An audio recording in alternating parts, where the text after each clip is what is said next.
Olá pessoal, tudo bem? Eu sou o professor Supermalva. Vamos aí para mais uma videoaula.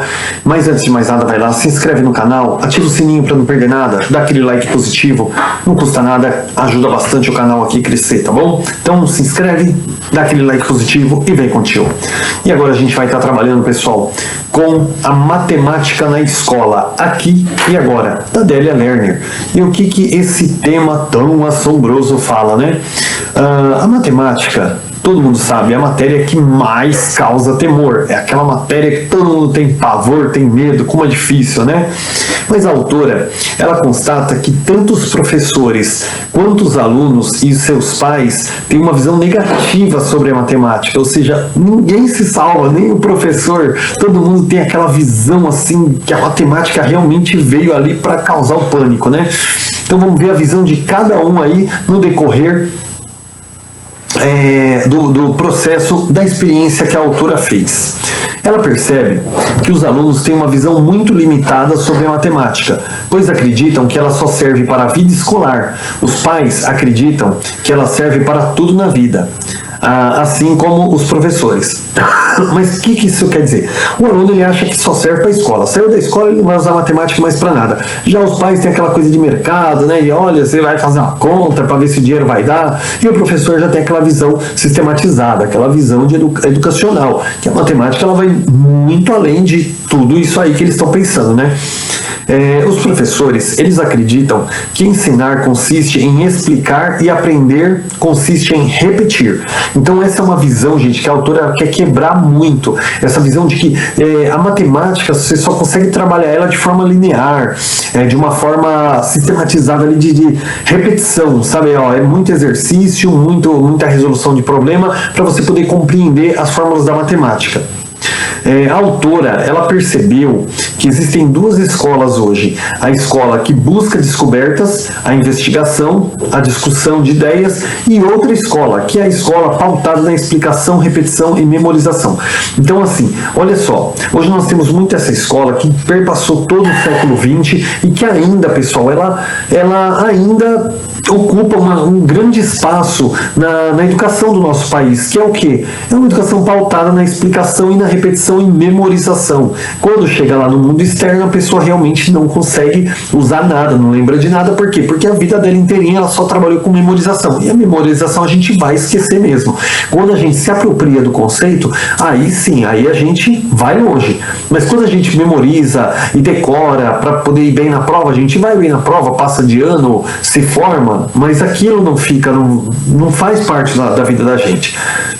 E a escola, a outra escola, né, que é uma escola que na verdade a gente busca hoje, é uma escola que busca descobertas, a investigação, a discussão de ideias, aquele aluno que debate com os colegas, que debate com o professor, não da forma como acontece hoje nas universidades públicas, por exemplo, em que fica lá e o aluno quer impor aquelas anarquias e tirando blusa dentro de universidade e fumando droga dentro da universidade. Eu não sei o que eles estão protestando, contra o que, né? Deve ser contra eles mesmo, porque você não pode lutar contra um sistema, por exemplo, que trabalha uma educação tradicional, uma educação autoritária, e você colocar o seu autoritarismo ali.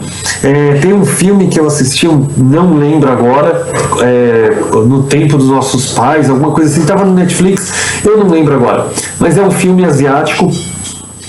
E ele trabalha ali, pessoal, uma relação que tinha uma família, tal, que vivia bem, o pai trabalhava para o exército, trabalhava para o governo, e teve um golpe ali socialista. E aí toda a família dele acabou tendo que virar socialista, só que teve que trabalhar ali, ser escravizado, quem não queria seguir o socialismo. Só que olha só o socialismo, que o pai dele começou a olhar, ele falou, eu prestava serviço pro exército, né, pro governo e tal, mas era ali aquela coisa democrática, o governo trabalhando em prol do cidadão tal, nem era tão ruim quanto eles viam. O socialismo entrou para igualar tudo, só que o socialismo ele tinha soldados, ele tinha um líder, e esse líder tinha soldados que estavam armados, matando pessoas e ameaçando as pessoas que não queriam se dobrar ao socialismo. Ou seja, aquele socialismo que tinha sido implantado ali no país, por medida da força, ele praticava exatamente aquilo que ele lutava contra. Ele lutava contra o autoritarismo, contra um monte de coisa ali que muitas vezes nem acontecia naquele país, na verdade. E eles quiseram colocar a liberdade ao povo na base da arma, na base da hierarquia, tinha o líder e aquele líder determinava. Então, quer dizer, aquele socialismo ele pregava, ele praticava exatamente aquilo que ele pregava contra. Então, aquilo, sim, eu acabei me perdendo aqui. Aquilo que aqueles jovens hoje ficam na universidade lá protestando, nós queremos uma educação de qualidade, nós queremos, mas como? Tirando a roupa? Usando droga dentro da universidade, pichando todas as paredes da universidade, assim que eles estão protestando contra o quê? Uma educação autoritária? Eu nunca vi uma educação autoritária pichar muro de escola, pichar parede de escola, ensinar a mostrar os peitos, ensinar a usar droga. Então, assim, você tem que batalhar por uma educação de qualidade. De que forma, pessoal? Mostrando que a educação é melhor, né? Mostrando que a liberdade de ideias, de expressões, mas qual a expressão? A expressão que o jovem hoje ele quer buscar é a expressão de usar droga dentro da escola, dentro da faculdade. Não é isso que nós estamos trabalhando. Qual que é a escola que nós estamos buscando aqui? A discussão de ideias, a criança ela perguntar, ela questionar, até ela entender a matéria. Até ela entender aquilo que está sendo colocado, a escola respeitar o período da criança, ou até mesmo a criança naquele dia ela teve uma outra linha de raciocínio, então você vai procurar trabalhar matemática ali ou qualquer outra matéria dentro daquela roda de conversa, dentro daquela linha de raciocínio do rumo que tomou a aula, e não simplesmente chegar lá e implantar um negócio na base da porrada lá e hoje nós vamos trabalhar isso aqui, abre a cabeça que você vai ter que entender, porque vai cair na prova, hein? Não pode isso. Então, essas duas escolas que a autora ela percebeu que existe hoje, tá? A escola que busca descobertas, investigação, que busca aquele aluno autônomo, aquele aluno sociocrítico, e a escola que existe hoje, que é a escola realmente que trabalha ali o conteúdo na base da repetição, da memorização e da explicação. Todos concordam que a participação dos pais é muito importante no processo de aprendizagem. Todos que a autora trabalhou ali, os pais, os alunos e os professores, todos concordam. A participação dos pais ela é de extrema importância na educação do aluno. Tá? Se não tem a participação dos pais ali, o aluno acaba não vendo incentivo. Eu trabalhei isso numa outra aula, e eu queria fazer esse comentário agora. Que o aluno, muitas vezes o pai fala assim, você tem que estudar, porque se você não estudar, você não vai crescer na sua vida, você não vai ser nada, e tem que ter estudo. Mas quando o filho chega em casa e vai comentar alguma coisa que ele aprendeu na escola, o pai e a mãe, por exemplo, ele não quer ouvir, ele não está interessado naquilo. Então o filho, ele perde o significado, porque ele fala, meu Deus, ele disse que eu tenho que estudar, mas quando eu vou falar alguma coisa da minha escola, do meu estudo, ele nunca quer ouvir. Então o aluno vai perdendo incentivo, porque ele fala, se não tem significado para minha família, por que tem que ter para mim?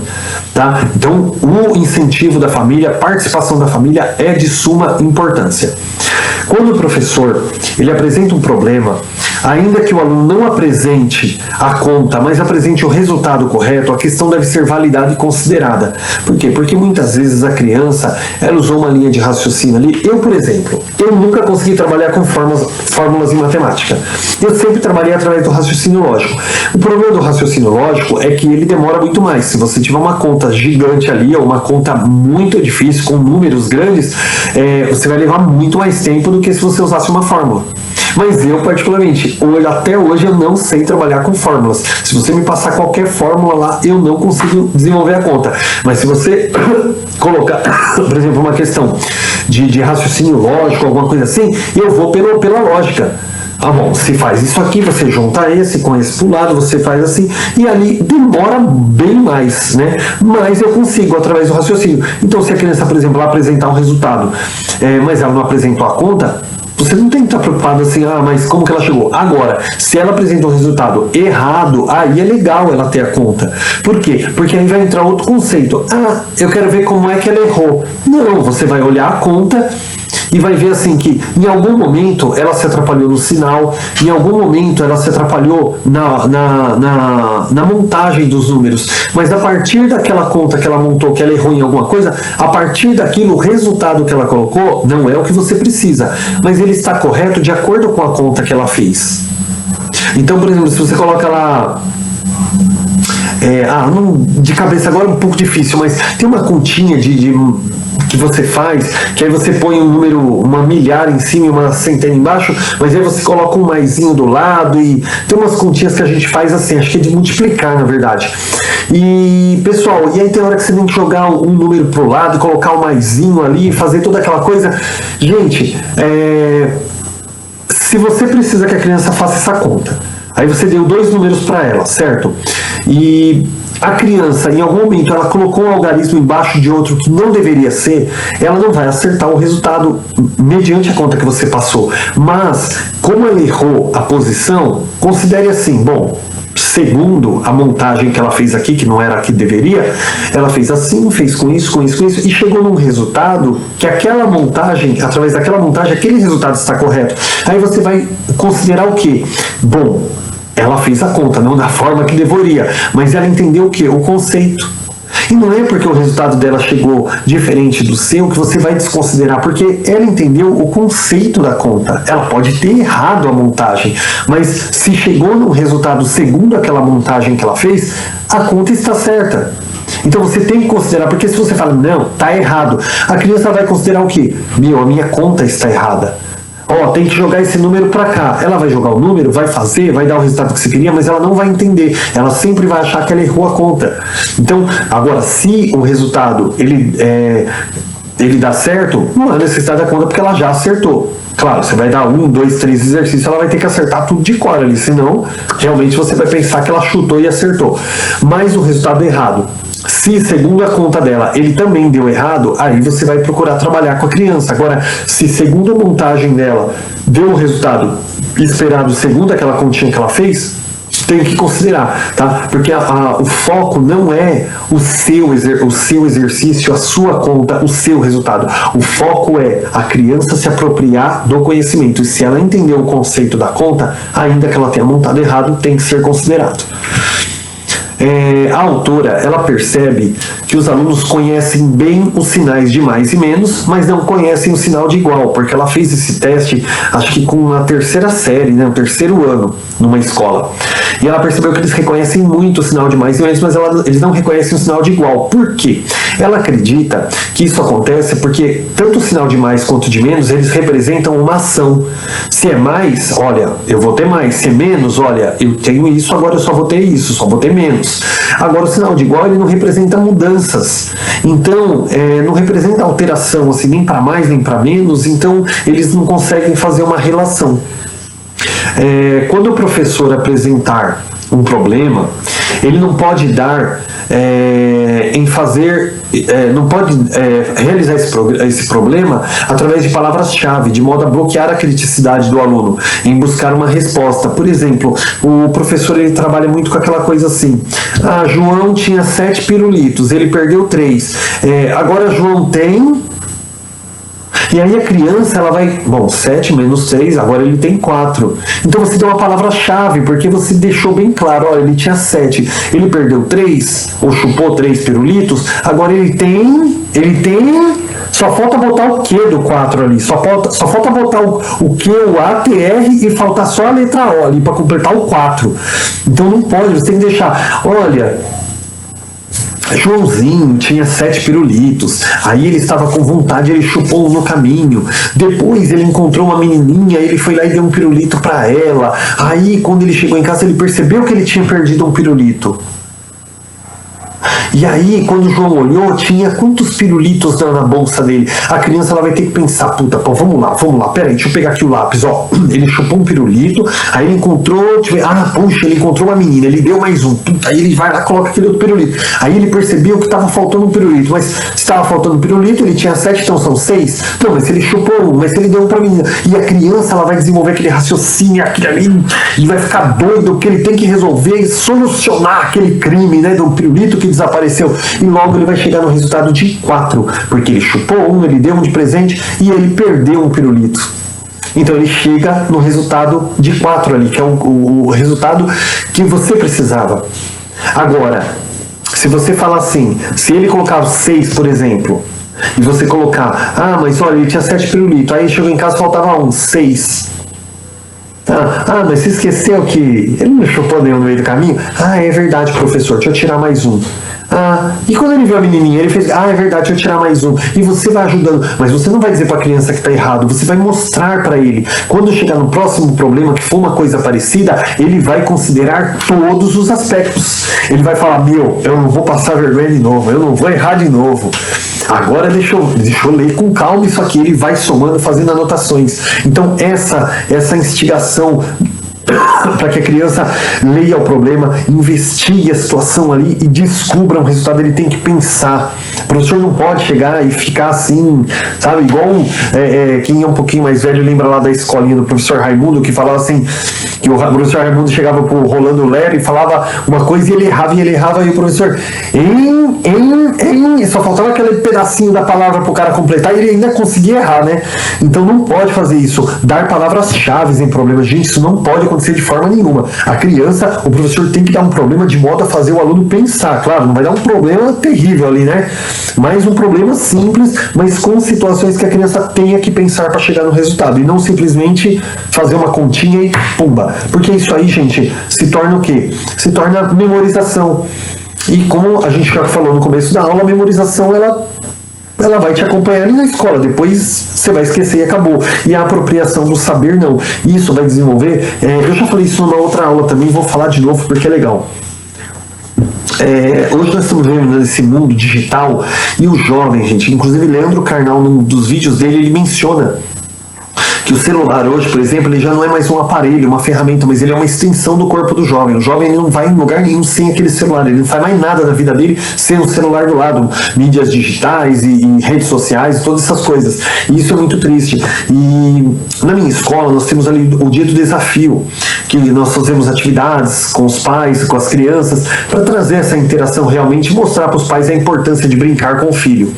E teve uma mãe ali que foi com a filhinha dela, né, e foi bem legal, e a outra filha dela, que já tinha estudado na escola, já tinha ali seus 14 anos, a gente foi brincar de stop, e os pais adoram brincar de stop, eles ficam loucos com aquilo, né, porque eram as nossas brincadeiras da nossa época, então os pais revivem aquilo, é muito gostoso. E aí a filha de 14 anos, eu fui lá, dei uma folha para ela, e, gente, foi uma coisa absurda, porque não era X, não era P, não era W, não era Y, e não era K, era A, era letra A. E aí chegava lá, animal com A. Quando foi fazer o resultado, gente, animal com A, a menina, eu não sei, eu não conheço nenhum animal com A. Carro com A, eu não sei, eu não conheço. Fruta com A. Gente, cidade com A, a gente usa o CEP, né, que é cidade, estado ou país, né, cidade, estado ou país. E não sabia um estado com A, um país com A, uma cidade com A. Gente, a menina tem 14 anos, a irmãzinha ali de 4 anos, ela ajudava a mãe com a fruta, abacate, abacaxi e tantas outras frutas aí tem, né, amora. Mas a menina, ela não sabia, não é que ela não sabia, a de 14 anos, a mãe sabia, todo mundo ali. E a de 14 anos, por que ela não sabia? Não é que ela não sabia, ela sabe, mas é a preguiça de pensar. O jovem de hoje, ele está com preguiça de pensar, porque é tudo muito fácil. Na nossa época, vocês lembram que horrível que era, gente? Você tinha uma pesquisa, um trabalho para fazer, você tinha que reunir com os colegas, marcar determinado dia, determinado horário, ir na biblioteca da cidade. Chegava lá, nós, por exemplo, no meu caso ali era pobre, não tinha dinheiro para tirar xerox para levar para casa para fazer, tinha que sentar lá e ficar 2 horas ali na mesa, ali, ó, fazendo anotação, fazendo trabalho e pesquisando. Gente, a biblioteca era uma das lembranças mais horrendas da nossa época de escola, porque era uma... E eu lembro que tinha um casal que trabalhava lá, que era um homem e uma mulher, assim, os dois já eram de meia idade, assim, já deviam ter seus quase 50 anos ali, e eles ficavam assim, ó, e cada vez que alguém começava um murmúriozinho, eles faziam um psiu que era mais alto do que um grito. Se gritasse, acho que não fazia tanto barulho. E foram coisas meio traumatizantes, assim, pra gente. E hoje não. Hoje o jovem, tudo tá na base do toque. Você fala uma palavra que ele não entende, ele vai ali no Google, ali no celular, já pesquisa. Faz isso. O Google foi maravilhoso, gente, ajudou bastante a gente nas pesquisas, só que também deixou o jovem muito preguiçoso, porque tudo hoje é muito fácil, o acesso é muito fácil, então o jovem hoje ele não quer ter trabalho de pensar, de raciocinar, e aí você vê um jogo tão bobo como o Stop, com a letra mais ridícula do planeta, que é a letra A, e a menina de 14 anos, ela não, eu não sei uma fruta com A, eu não sei um animal com A. E você fica triste porque você vê que ponto chegou o jovem com essa preguiça de pensar. E isso, gente, se dá também a essa questão de exercícios condicionados. Por isso que é legal, o professor tem que trabalhar com coisas que façam o aluno pensar, para que ele, quando chegar na fase adulta, ou até mesmo nessa situação aí, logo na adolescência, ele não tenha preguiça de pensar, de procurar as coisas. Tá? Ele vai em cima, não, peraí, não estou convencido não, deixa eu ver aqui, olha, esse site não me convenceu, eu vou pesquisar 3, 4 sites para fazer o meu trabalho de uma forma com qualidade. Né? O jovem não vai fazer o Ctrl+C, Ctrl+V ali, copiar e colar e entregar um trabalho ridículo para um professor, ele vai procurar pensar, e tudo isso é feito onde? Na infância. Toda a construção que ela é realizada na infância, ela acompanha o jovem e ela vai acompanhar ele na vida adulta. A infância, gente, é a chave de tudo, tá? Então, essa questão dos exercícios aí é muito importante. Os alunos, foi constatado que eles não confiam na sua capacidade de raciocínio e sempre optam pelas contas para resolver o problema. Olha aí, ó, isso aqui foi o que eu acabei de falar, tá vendo? Todo vídeo meu eu sempre faço isso, eu explico, daqui a pouco eu acabo achando uma frase depois que reforça. Eles não confiam na capacidade de raciocínio deles. Eles acham que se eles pensar ali, se eles tentar resolver, que eles vão errar. Então eles vão direto na continha lá, faz um negócio meio rápido lá, e nós temos que quebrar esse tipo de coisa. Essa questão da conta pronta, da conta pronta, né? Olha, você tem 4 bolachas, você ganhou mais 5. Quantas você tem? Deixa eu colocar aqui, ó, 4 mais 5, 9. E muitas vezes consegue até errar. Capaz de botar 10 ainda.